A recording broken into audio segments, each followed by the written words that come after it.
मेंदू हा शरीराचा मुख्य नियंत्रण केंद्र आहे. त्याला इजा झाली तर विचारशक्ती, स्मरणशक्ती, बोलणं, हालचाल, भावना सगळ्यावर परिणाम होतो. म्हणून मेंदूची काळजी घेणं खूप गरजेचं आहे.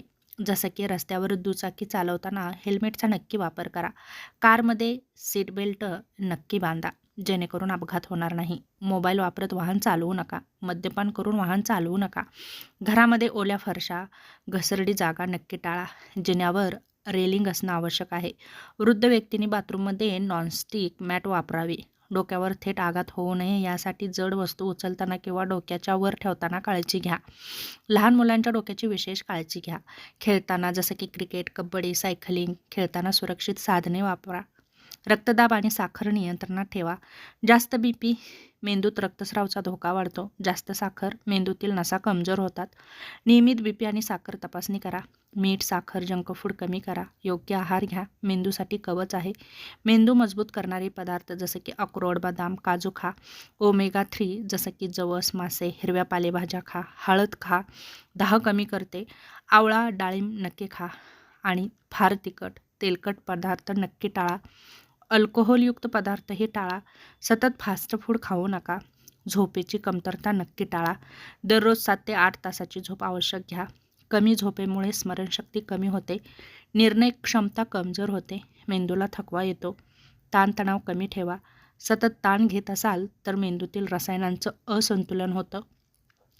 यासाठी दररोज योग, प्राणायाम आणि ध्यान नक्की करा, जेणेकरून मेंदू शांत होईल. दररोज 10 ते 15 मिनिटे शांत बसा. मेंदूसाठी धोकादायक असणाऱ्या सवयी टाळा, जसं की सिगारेट, तंबाखू, अल्कोहोलयुक्त पदार्थ, वेदनाशामक गोळ्या डॉक्टरांशिवाय घेऊ नका. सतत मोबाईल स्क्रीन पाहणं टाळा. संसर्ग आणि आजारापासून मेंदूचं संरक्षण करा, जसं की ताप, मेंदूज्वर याकडे दुर्लक्ष करू नका. वेळीच उपचार घ्या. लसीकरण करा. नियमित व्यायाम करा. चालणं, योगासनं, व्यायामामुळे मेंदूपर्यंत रक्तप्रवाह चांगला होतो आणि यामुळे आपली स्मरणशक्ती नक्कीच वाढते. तेव्हा नक्कीच मेंदूची काळजी घ्या. शरीर देत असलेले काही धोक्याचे संकेत असतील तर ते ताबडतोब ओळखा आणि डॉक्टरांकडे जा.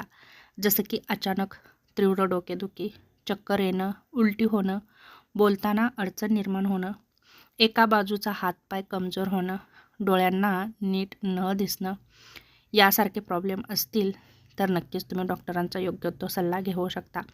मेंदूचं संरक्षण करायचं असेल तर सुरक्षा, योग्य आहार, तणावमुक्त जीवन, नियमित तपासणी जर तुम्ही ठेवली तर तुमचा मेंदू नक्कीच निरोगी राहू शकतो आणि इजांपासून आपल्या मेंदूचं नक्कीच संरक्षण होऊ शकतो.